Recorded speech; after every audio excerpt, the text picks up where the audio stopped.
Bonjour Bruxelles, une dose d'humour. BX1. Bonjour Hamza et Salou. Bonjour. Merci d'être avec nous dans une dose d'humour. C'est merci à vous, les amis. votre moment. Comment ça va vous? Bah oui, ça va. Excellent. Moi aussi ça va très bien. C'est la fin du Ramadan. Il est passé très très vite. Mabrouk l'Aïd à tous. Je peux enfin manger, boire quand je veux où je veux. J'ai les idées plus claires maintenant. Sauf quand je me connecte sur Internet, je me perds à chaque fois. Pas vous? Non. Non. Faut pas y passer trop de temps.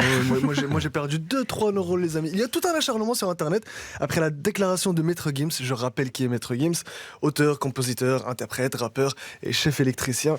D'où les lunettes qui le protègent, un vrai professionnel. Une théorie comme quoi les Égyptiens auraient découvert l'électricité. Ah ouais. Ouais, je doute que cette info soit vraie, sinon l'ampoule aurait une forme triangulaire, c'est sûr. Après des recherches, j'ai vu que ça existait. Ça s'appelle le Louvre à Paris. Pas construit par Ramsès II, mais Philippe. Il y a du fact-checking. Construit par Philippe Auguste, on sent l'évolution. Au niveau des noms de famille, on est passé de 2 à août. Pas énorme l'évolution, mais quand même. Maître Gims n'est pas le premier à avoir de la créativité. D'ailleurs, le signe de la créativité, c'est l'ampoule. Coïncidence? Je ne pense pas. Le cinéma américain a sorti en 1994 une série fiction que vous connaissez sans doute, Stargate. Oui. Bah voilà, où les pyramides seraient des lieux d'atterrissage de vaisseaux spatiaux. Cette théorie d'antenne approuvée par Maître Gims voudrait que les sommets des pyramides seraient en or, comme conducteurs d'électricité. Mais non, il a été confirmé par une égyptologue qu'il n'y avait pas du tout d'or, mais beaucoup de calcaire. Indice, dans calcaire, il y a Caire. Coïncidence?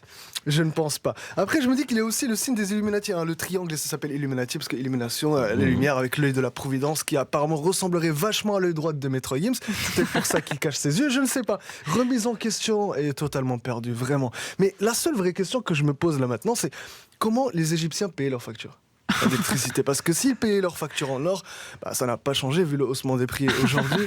Est-ce qu'ils recevaient un papyrus chaque fin du mois et en hiéroglyphe avec les instructions de branchement? Ça expliquerait leur tête. Quand tu vois la tête des momies, le corps humain est un très très très bon conducteur. On a tous cette image de momie électrocutée avec 2-3 cheveux en pétard. Oh là, vous faites bien la momie. Pour ceux qui sont à la radio, c'est compliqué, mais il est saisi. Allez, Saisi Hamza. Je me suis entraîné devant mon miroir. Et si on pousse cette théorie plus loin, le Wi-Fi, c'est peut-être eux qui l'ont découvert aussi. Parce que nous, on est toujours en perpétuelle recherche de vérité. Est-ce qu'on dit le Wi-Fi ou la Wi-Fi? Alors que la connexion entre Nefertiti et Akhenaton était incomparable. Et leur discussion sur WhatsApp aussi. Sarcophage, cœur, sarcophage, cœur, sarcophage, cœur, qui veut dire je t'aime à mourir. J'imagine tellement la rencontre entre Jules César et Cléopâtre sur Fruits. Alors Fruits, c'est une application de rencontre comme les autres, sauf qu'il y a l'option choisir un fruit. Cléopâtre qui envoie à César pastèque, pastèque, pastèque, qui veut dire pour des câlins récurrents sans pépins. En 2023, un plan cul. Manger 5 fruits et légumes, on nous le dit depuis tout petit, je viens à peine de comprendre.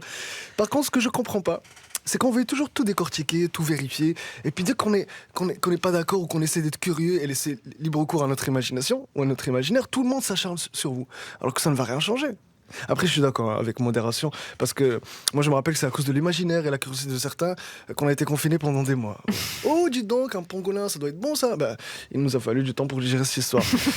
Bref. C'est fou comment l'être humain est capable de tout. Il est sur Terre, il va aller sur la mer, il est sur la mer, il va aller dans le ciel, il est dans le ciel, il va aller dans l'espace. Toujours plus loin, alors qu'on peut aller plus loin tout en restant à sa place, en allant chercher au fond de soi. Ou sur Internet. Ou sur Internet. Ah. Maître Hamza, enchanté. Hamza met des lunettes. Ouais, Maître Hamza, enchanté. Ah, Maître Hamza, oui, c'est ça. Les Égyptiens ont découvert les bains au lait d'ânesse. Eh oui, Cléopâtre adorait se baigner dans un bain de lait de 700 ânesse. Et les Romains en faisaient une boisson. Aujourd'hui, les hommes se font des masques à l'aloe vera et les femmes boivent de l'aloe vera. Pas énorme l'évolution, mais quand même. Actu cinéma, Queen Cléopâtre est disponible sur Netflix. Allez, moi je me tire comme dirait Maître Gims. C'était Hamza et Salou. Ce garçon a 5 ou 6 cerveaux. Il passe du coq à l'âne, de la pyramide au Covid, au pangolin. Et il s'est perdu sur Internet. Tout est mélangé. Voilà, il faut remettre un peu d'ordre. Hamza et Salou.